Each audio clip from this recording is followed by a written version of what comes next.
Jubilee Hills bypoll task అన్ని పార్టీల్లోనూ గుబులు రేపుతోందట.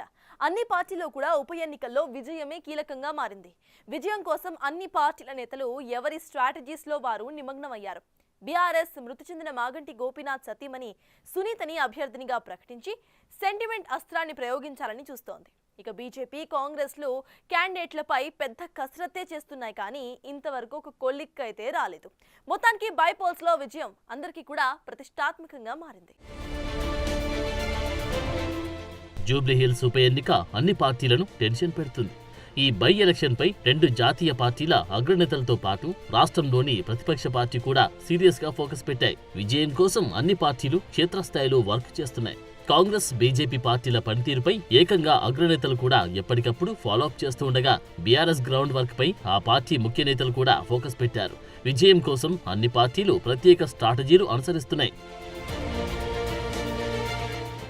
సర్వేలన్నీ తమకే అనుకూలంగా ఉన్నాయని రాష్ట్రంలో అధికారంలో ఉన్న కాంగ్రెస్ ధీమాతో ఉండగా తామే మెజార్టీలో ఉన్నామని బీజేపీ, బీఆర్ఎస్ పార్టీలు ప్రచారం చేసుకుంటున్నాయి.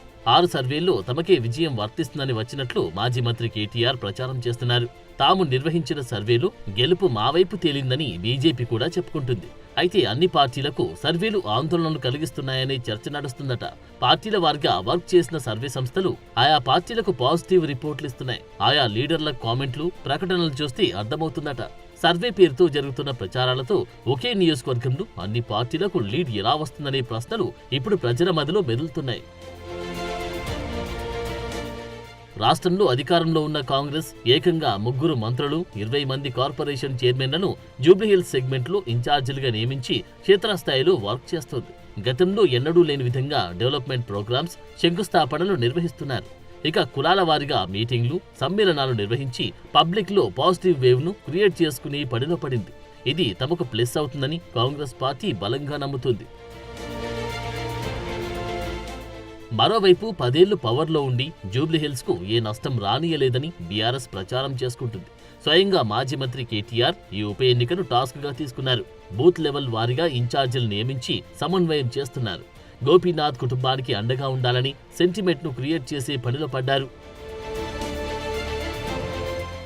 బీజేపీ అయితే కాంగ్రెస్, బీఆర్ఎస్ పార్టీలకు అభివృద్ధి చేయడమే తెలియదని ప్రచారం చేస్తోంది. ప్రధాని మోడీ చరిష్మాతో రాబోయే రోజుల్లో తెలంగాణలో బీజేపీ జెండాను ఎగరవేస్తామని బీజేపీ ఊదరగొడుతుంది. ఈ రెండు పార్టీలు కమిషన్లకి ప్రయారిటీ ఇస్తారని, బీజేపీకి ఒక ఛాన్స్ ఇవ్వాలని ఆ పార్టీ పబ్లిసిటీ చేసుకుంటుంది. అయితే ఏ పార్టీకి లాభం జరుగుతుంది అనేది త్వరలో తేలనుంది. హైదరాబాద్ పరిధిలోని జూబ్లీహిల్స్ నియోజకవర్గానికి కీలక సెగ్మెంట్ గా గుర్తింపు ఉంది.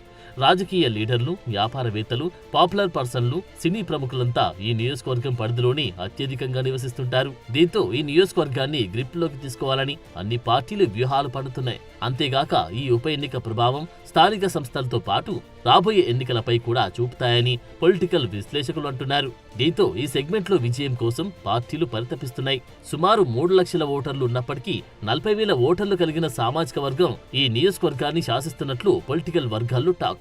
దీంతో ఆ సామాజిక వర్గాన్ని మచ్చిక చేసేందుకు అన్ని పార్టీలు తాపత్రయపడుతున్నాయట.